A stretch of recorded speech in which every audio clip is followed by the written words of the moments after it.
হরে কৃষ্ণ। আজকে আমি বানাবো মৌরি পনির। তার জন্য সবার প্রথমে পনিরগুলোকে আমি ডুমো ডুমো করে কেটে নিয়েছি। এখানে মশলায় দেওয়ার জন্য কয়েক টুকরো আদা, একটু কাঁচা লঙ্কা, 4টে কাজু বাদাম আর একটু পনির নিয়ে নিয়েছি। এগুলো আমি পেস্ট করে নেব। বেশ খানিকটা শুকনো মৌরি নিয়ে নিয়েছি।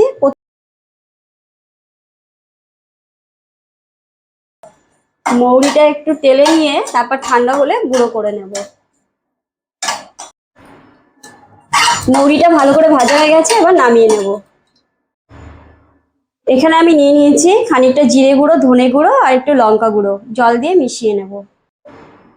দিয়ে দিলাম বেশ খানিকটা সাদা তেল। সবার প্রথমে আমি একটু লবণ মাখিয়ে নিচ্ছি। খুবই হালকা করে পনিরটা আমি একবার ভেজে নেব।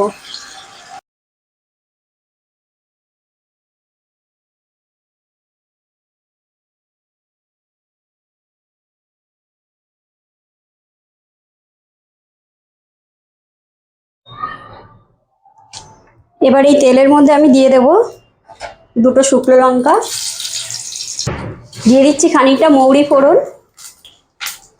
দিয়ে রাখছি বেটে রাখা আদা, কাজু, লঙ্কা আর পনির বাটাটা।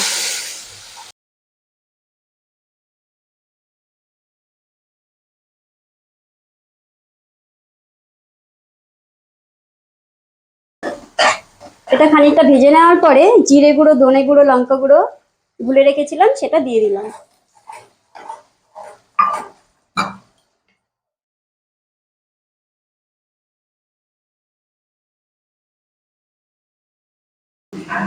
দিয়ে দিচ্ছি খানিকটা লবণ।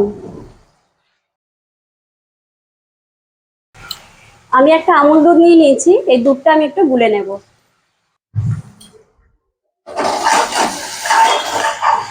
মশলাটা খুব ভালোভাবে কষানো হয়ে গেছে, এবার আমি এর মধ্যে অল্প পরিমাণে জল দিয়ে দেবো।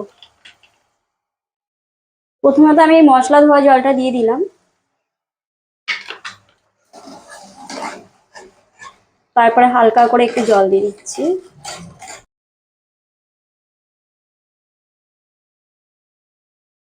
গ্যাসটা আমার অনেক কমানো আছে, একদম কমানো আছে। গ্যাসটা একদম কমিয়ে নিয়ে এবার আমি গুলে রেখেছি সেই দুধটা দিয়ে দিলাম। গ্যাসটা আমার কমানোই ছিল। খুব সুন্দরভাবে গ্রেভিটা ফুটে গেছে। এবার আমি এর মধ্যে পনিরটা দিয়ে দেবো।